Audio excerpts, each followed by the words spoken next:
அன்பிற்கினிய லூர்து தொலைக்காட்சி நேயர்களே, குற்றச்சாட்டு, பிறரை குறைத்து மதிப்பிடுவது, பிறரை குற்றம் சாட்டுவது என்றால் சாதாரணமாக மனிதர்கள் நமக்கு மிக எளிதான காரியமாக இருந்து கொண்டிருக்கிறது. கிறிஸ்துவினுடைய காலத்திலும் அப்படித்தான் விவிலியம் மிக அழகாக சொல்லுகிறது.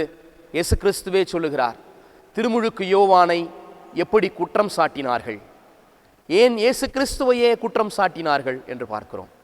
குற்றம் சாட்டுவது என்பது நமக்கு கைவந்த கலை, எளிதானது, மிகவும் எளிமையானது. ஆனால் அன்பிற்குரியவர்களே, ஞானத்தை பெற்றவர்களாக வாழ நாம் அழைக்கப்பட்டிருக்கிறோம். இன்றைய நாளினுடைய நற்செய்தி அதைத்தான் நமக்கு மிக தெளிவாக நம்மிடத்திலே கொண்டு வந்து சேர்க்கிறது. ஞானம் நமக்கு தேவை. கிறிஸ்துவை பின்பற்றுகிற ஒவ்வொருவரும் ஞானம் உள்ளவர்களாக மாறிட நாம் அழைக்கப்படுகிறோம். ஏனென்றால் ஞானமுள்ள நிலையிலே நாம் சிந்திக்கின்ற பொழுது பிறரை குற்றம் சுமத்துவதிலிருந்து நாம் விலகிச் செல்கிறோம்.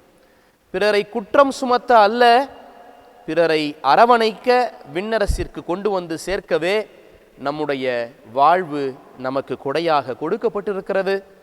எனவே இந்த கிறிஸ்து பிறப்பு பெருவிழாவினுடைய காலத்திலே நாம் இந்த தயாரிப்பினுடைய முக்கியமான காலகட்டங்களிலே நான் பிறரை குற்றம் சாட்டுகின்றேனா, பிறரை குற்றம் சாட்டி பிறருடைய வாழ்வுக்கு களங்கம் விளைவிக்கின்றேனா, அல்லது ஞானமுள்ளவர்களாக பிறர் தவறிழைத்தாலும் அந்த தவற்றுக்கு அவர்களுக்கு சரியான வாழ்க்கையை மீண்டும் வாழ கற்றுக் கொடுக்கிறேனா, சிந்தித்து பார்க்கத்தான் நாம் அழைக்கப்பட்டிருக்கிறோம். அன்பிற்குரியவர்களே, பாவிகளை தேடி கிறிஸ்து வந்தார்.